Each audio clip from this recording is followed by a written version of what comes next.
Bonjour à toutes et à tous et bienvenue dans ce rendez-vous d'actualité du 3CA BTP consacré aujourd'hui au renouvellement de la convention de partenariat entre le 3CA BTP et la CAPEB signée le 28 février 2025. Quels en sont les axes stratégiques? Pourquoi ce renouvellement? C'est de tout cela que nous avons parlé avec nos deux invités que je vous présente. Tout d'abord Jean-Christophe Repon. Bonjour. Président de la CAPEB, et enfin Christophe Possémé, président du 3CA BTP. Bienvenue à tous les deux. Nous allons commencer donc par évoquer ce premier partenariat qui a été signé en 2021. Quel bilan faites-vous de ces 3 années de collaboration à travers quelques actions marquantes?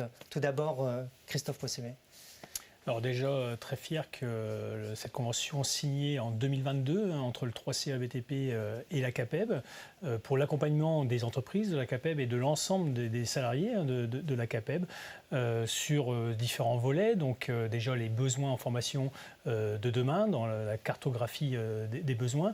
Également un sujet que Jean-Christophe Repon pourra développer par la suite, c'est ce livre blanc sur les générations Z, qui est, les changements de génération sont primordiaux. Et la compréhension en fait de nos chefs d'entreprise aujourd'hui pour pouvoir accueillir des apprenants actuels et pouvoir les conserver dans l'entreprise est primordiale, puisqu'on a une courbe démographique qui est descendante, 25% des effectifs qui vont être renouvelés dans les 10 prochaines années dans nos entreprises, et donc on se doit de réfléchir justement pour aller recruter les apprentis dans l'ensemble du vivier des entrants et pour pouvoir les conserver dans les métiers du bâtiment.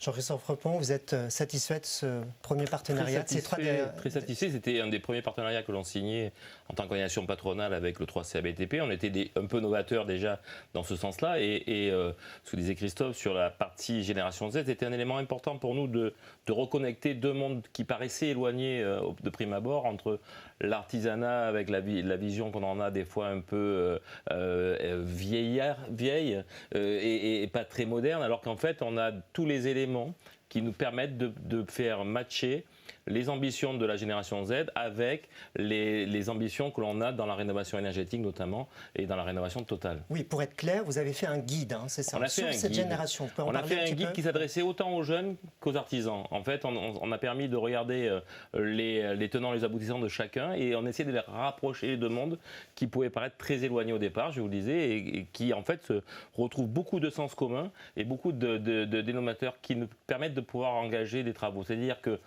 la génération Z veut comprendre son travail, veut comprendre à quoi elle sert dans la société.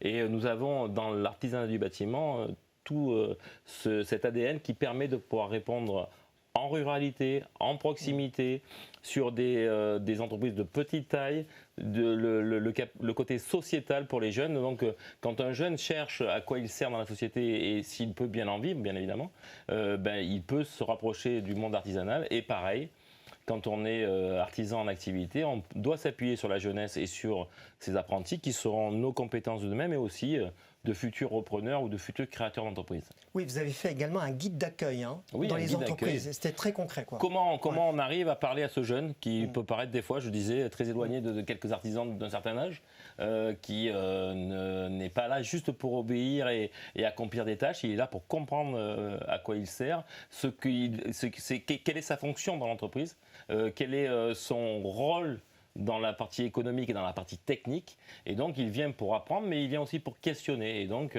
il faut aussi qu'on dise à l'artisan qu'il doit être en capacité, au maître d'apprentissage, d'accompagner ce jeune dans ce rôle-là, et puis derrière, la partie du CFA fera aussi tout le travail qui est sur la partie technique.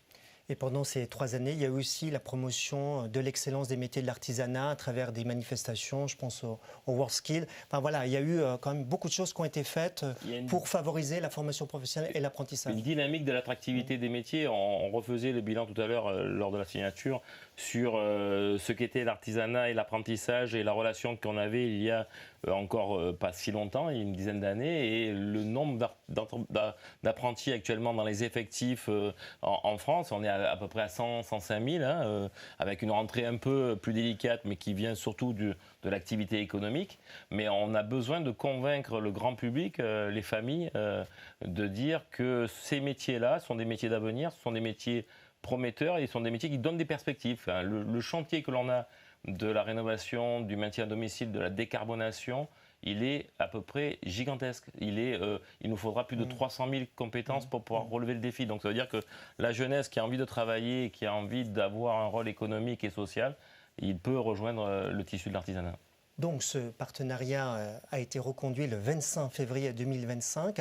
Quelle est la volonté de la CAPEB dans ce renouvellement ? Alors pour le 2025, on n'était pas sur cette date-là précise, mais c'est un signe symbolique de dire comment on peut s'appuyer sur l'outil du paritarisme qui est le 3CA BTP, qui est dynamique et novateur et qui a des capacités d'ingénierie, de réflexion.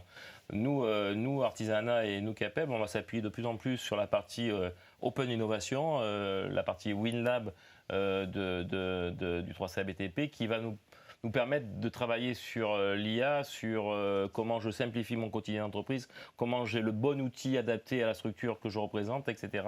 Donc on va beaucoup s'appuyer sur le 3CA BTP là-dessus. On va aussi beaucoup s'appuyer sur le 3CA BTP, sur la partie réflexion des besoins de formation en territoire et réflexion que l'on a aussi apporté sur l'emploi demain dans l'ensemble des territoires. Donc avec RenoBoost aussi, on va avoir une intelligence, je dirais, fonctionnelle de territoire qui est importante grâce au 3CA BTP. Christophe, oui, pourquoi il était important de renouveler ce partenariat avec la CAPEB ? Je dirais déjà pour nos futurs chefs d'entreprise et puis nos futurs salariés, c'est-à-dire que nos branches, que ce soit branches salariées et patronales, nous devons en permanence évoluer puisqu'on est dans un monde de concurrence, inter-pro également, et donc la branche du bâtiment doit s'affirmer encore plus pour créer des vocations dans les années à venir, pour renouveler, comme je le disais tout à l'heure, les générations. C'est aussi avoir une capacité à comprendre les besoins en formation.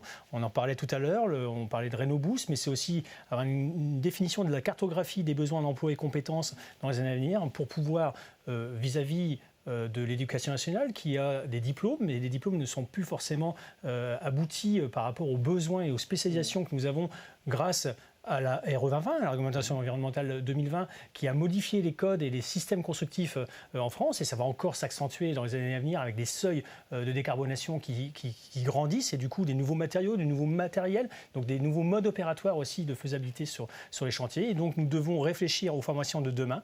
Donc c'est en créant soit les titres pro et surtout les certifications de qualification professionnelle. Et c'est là aussi où le 3CA peut fortement accompagner la CAPEB dans la définition de ces CQP, dans l'accompagnement des CQP, pour qu'on puisse amener aux chefs d'entreprise de demain la capacité à former des jeunes dans sa spécialisation de nouveaux métiers d'aujourd'hui. Vous avez parlé du programme RenoBoost, qui est un programme phare qui a été initié par le 3CA BTP. Est-ce que vous pouvez rappeler, Christophe Possémé, en 2 mots, ce qu'est ce programme et comment il s'intercale dans ce partenariat avec la CAPEB ? Voilà. En quoi ce partenariat va booster, si je puis dire, ce programme RenoBoost ? Alors ce programme RenoBoost, on l'a souhaité vraiment dans la cartographie des besoins, mais surtout territoriale. Parce que souvent, on a des enquêtes nationales, régionales. Là, on est capable d'aller beaucoup plus loin à l'échelle départementale, qui est vraiment le maillon et l'échelle nécessaire pour les centres de formation. C'est-à-dire que les centres de formation, un artisan, il envoie son apprenti, ou même en formation continue, il envoie son salarié, ou lui-même en tant que chef d'entreprise, il va en formation. La plupart du temps, c'est 50 km à la ronde. Il aura du mal à aller plus loin. Ou 1 heure maximum de route. Donc, on est vraiment dans des échelles départementales. Et donc, on doit avoir la capacité à proposer au centre de formation, parce qu'ils sont en attente de connaître dans quelle direction ils doivent développer des référentiels de formation et surtout des besoins de sections de formation pour les entreprises. Donc RenoBoost est à disposition, on l'a testé déjà sur 3 régions, donc sur l'exercice 2023-2024. On l'a développé donc en 24-25 sur l'ensemble du territoire national, également dans les DOM, donc dans les départements d'outre-mer, pour vraiment créer un outil à disposition de nos entreprises, des salariés, mais aussi de l'ensemble des collectivités, puisqu'il y a une attente en fait très très forte sur le sujet. En fait, la France, dans toutes les branches, cherche à comprendre quels seront les métiers de demain, et c'est là où on peut les accompagner et leur proposer justement cette masse d'informations à disposition de la branche.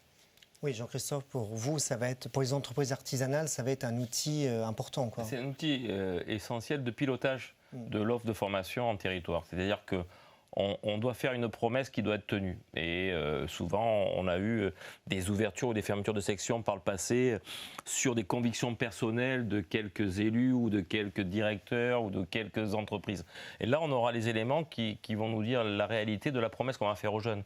C'est-à-dire que le jeune, on lui promet un métier d'avenir, et donc d'une perspective demain de trouver un emploi. Et donc ça, c'est important de mettre en adéquation et la formation initiale et la formation continue, et la vraie vie économique du territoire.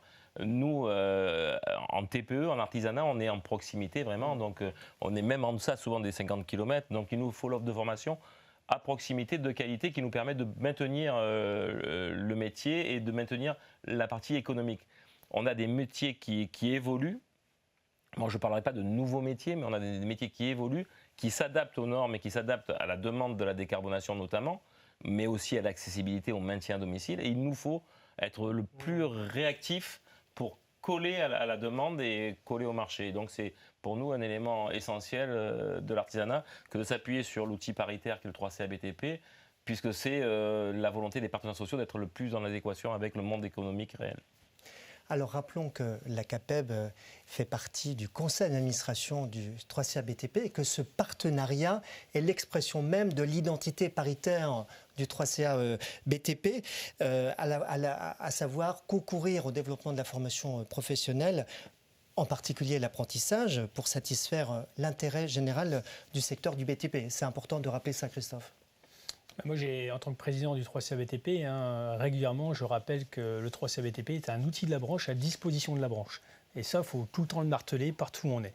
Et donc, on a besoin de comprendre et de connaître justement ces besoins de la branche et ces partenariats, que ce soit du côté patronal, mais j'espère pouvoir en signer dans quelques mois aussi du côté salarial, permet à un moment de figer les choses aussi, de donner des axes de priorité en fait dans les échanges qu'on est capable d'avoir et de collecter en fait la demande spécifique, là aujourd'hui de la CAPEB, pour que les équipes du 3CA puissent travailler toujours en co-construction, bien sûr, avec bien sûr les fédérations, mais toujours dans un but unique, c'est l'augmentation et l'amélioration de la qualité de la formation pour nos entreprises, l'amélioration aussi de la qualité du recrutement, puisque le 3CA aussi, en termes de communication, a un gros axe de développement sur aller chercher le vivier en fait, des jeunes, et aussi un axe qu'on a développé dans le plan stratégique 2022-2025, c'est être au plus près des territoires et développer aussi la formation continue, parce que moi je pars sur le principe qu'on doit se former tout au long de sa vie pour pouvoir justement être toujours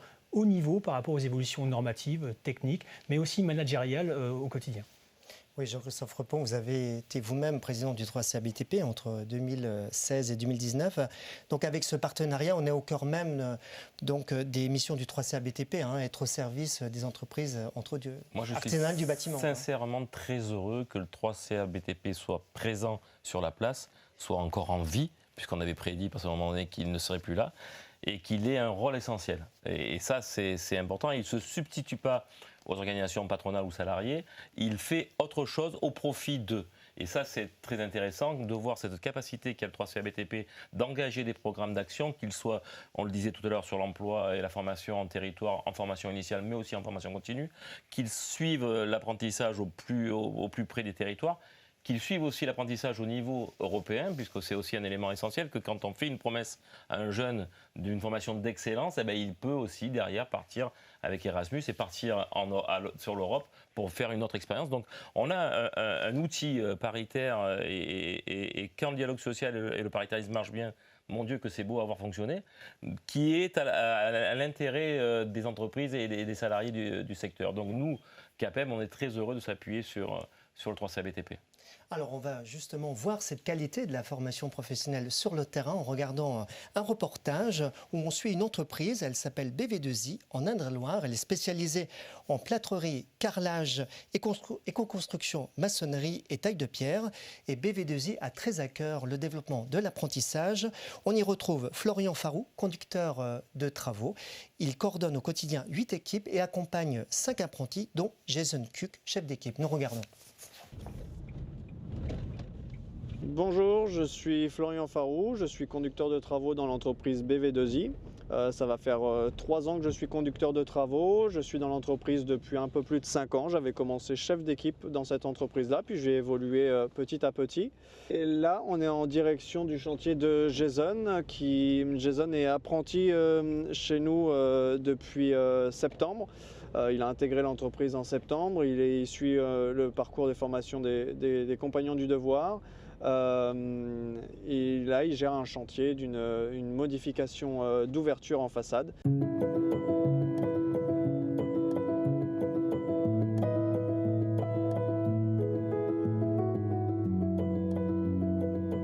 Ce qui est important de retrouver dans une entreprise pour l'apprentissage, c'est qu'on nous laisse du temps de travail, où on peut nous-mêmes faire nos propres petits objectifs sur le chantier qui nous permet d'avancer et d'évoluer dans le métier.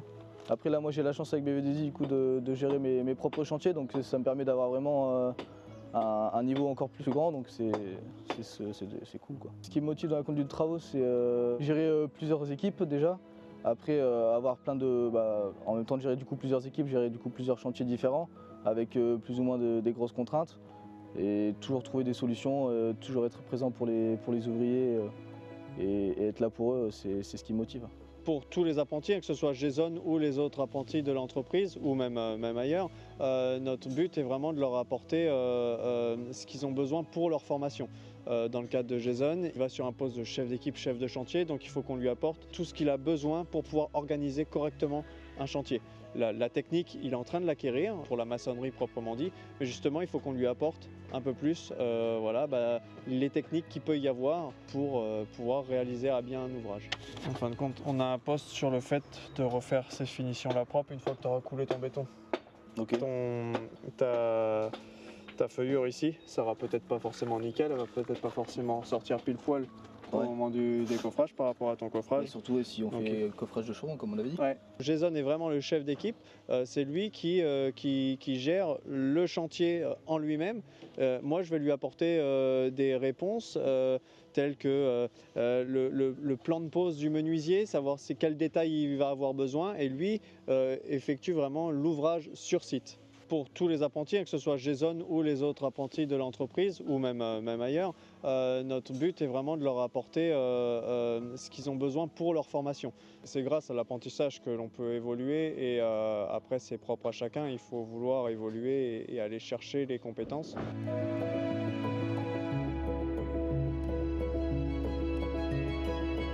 Ce que je préfère dans la maçonnerie, c'est surtout la diversité des matériaux.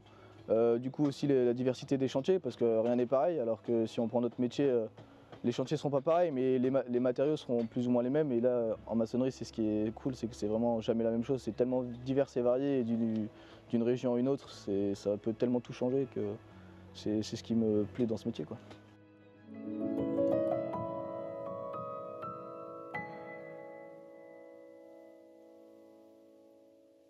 Voilà, on vient de le voir, que ce soit sur la qualité de l'apprentissage, les évolutions techniques, le 3CA BTP doit être plus que jamais à l'écoute du terrain pour que les organismes de formation mettent en place une politique de formation innovante, quoi. Alors, on peut parler de différents sujets sur ce qu'on vient de voir. C'est le tutorat, c'est un sujet, c'est-à-dire que dans les entreprises artisanales, on se doit justement d'avoir un mentor qui va retransmettre, parce qu'on parle souvent des centres de formation d'apprentis, mais la réussite pour moi de l'apprentissage, je parle toujours du triptyque, c'est l'entreprise, c'est le centre de formation, mais c'est aussi souvent la famille. Qui fait que cette réussite de l'apprenti, sa montée en compétences au quotidien. Donc ces partenariats aussi permettent de mettre l'accent sur le tutorat, mettre l'accent aussi sur la FEST, par exemple, qui est donc l'apprentissage en situation réelle de travail. Je pense qu'il faut qu'on accentue plus au niveau de la profession ce mode d'apprentissage, parce que quand on est au plus près du chantier, c'est là où on apprend le mieux en situation réelle de travaux. Et puis moi, il y a un sujet qui me tient à cœur aussi et qui est dans la convention, c'est l'accompagnement et la montée en puissance de la féminisation dans nos métiers du bâtiment. Aujourd'hui, on a déjà fait un grand pas ces 20 dernières années, mais surtout sur les niveaux supérieurs, c'est-à-dire les BUT, licence, école d'ingénieur. Mais sur la partie chantier, on a encore je dirais, un bel axe de développement sur le sujet. On a des métiers plus simples pour la féminisation. Aujourd'hui, on les voit au niveau des Olympiades des métiers. Quand on parle d'excellence, moi je me régale quand je vais à des finales régionales ou des finales nationales. On voit en menuiserie, en ébénisterie, en peinture, en carrelage, des femmes. Moi, sur ma région, je suis du Grand Est. Pour la première fois, c'est une femme qui vient de gagner en maçonnerie. Et là, moi, j'en suis très fier. Ça montre aussi que nos métiers, qui ont été souvent décriés, l'image de Germinal, très dure, plein de poussière ou des ports de charge importantes, et nos entreprises, grâce aux évolutions et à la montée en compétences de nos chefs d'entreprise, et aussi les salariés qui sont dedans, qui apportent des solutions, qui par la concertation aussi, qui disent tiens, on pourrait utiliser telle technique pour avoir moins de ports de charge, on voit que petit à petit, on donne envie à une nouvelle génération de jeunes femmes de rentrer dans le métier.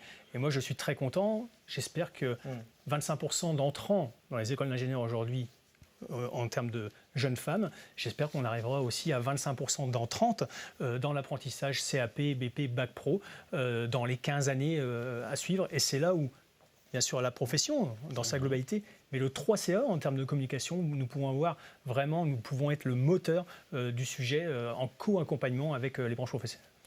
Donc oui, là on vient de voir dans ce reportage une belle relation entre le maître d'apprentissage et son apprenti.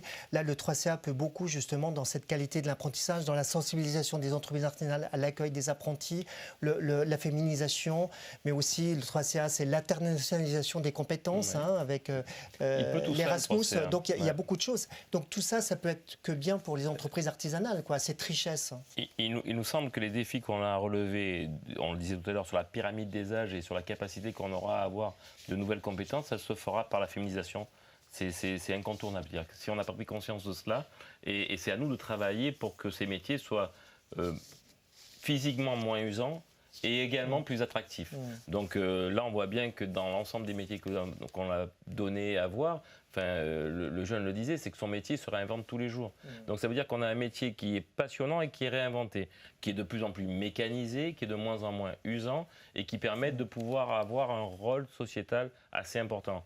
Quand on embellit l'habitat ou qu'on fait une décarbonation d'un habitat ou qu'on permet à une personne âgée de rester le plus longtemps chez elle, ce jeune et cette jeune femme pourront servir et avoir un rôle à jouer dans la société. Donc pour nous, il est essentiel. Sur la compétence de nos métiers, bien évidemment aussi, qu'elle est essentielle. Et on a aussi à jouer avec notamment les interactions entre les différents métiers pour être plus pertinent dans le chantier final et dans la réalisation du chantier techniquement. Donc on a besoin d'avoir de l'excellence, mais on a aussi besoin d'avoir du flux, donc un nombre d'artisans, d'apprentis qui arrivent à maturité assez rapidement. Là, on est à 100 et quelques mille. À l'époque où j'étais président, on en avait 45 000, donc c'est très satisfaisant, mais il faut poursuivre l'effort parce qu'on a vu qu'on a une rentrée qui a été délicate, et donc il faut retrouver cette dynamique d'activité pour permettre aux entreprises de reprendre encore des apprentis, puisqu'on sait que la majorité des apprentis sont dans des entreprises artisanales. Donc il nous faut convaincre, nous, CAPEB, nos artisans, de trouver de l'activité et de former au maximum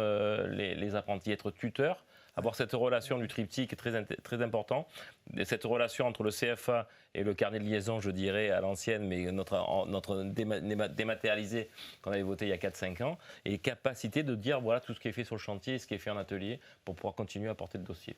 Et c'est essentiel, nous l'artisanat et la CAPEB, on sait que la transmission du savoir, la transmission des compétences, elle passe par l'apprentissage. Et elle passe aussi par l'apprentissage pour que des artisans demain voient le jour sur l'ensemble du territoire. Donc, pour conclure, il y a du pain sur la planche pendant ces 3 ans à venir, quoi. Oh oui. Et oui, mais on reste une profession magnifique. Je le disais à une journaliste tout à l'heure, c'est qu'on laisse une trace. Et on peut être que fier dans le bâtiment.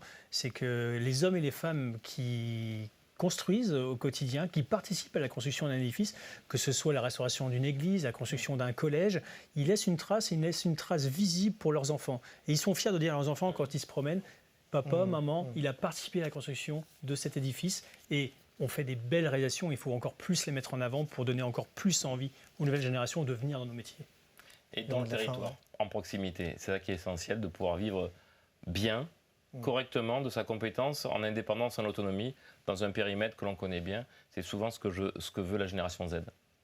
Écoutez, merci beaucoup. Merci Monsieur Repon. Merci beaucoup Christophe Possémé. C'est la fin de cette émission. Merci infiniment de votre attention. À très bientôt. Ciao.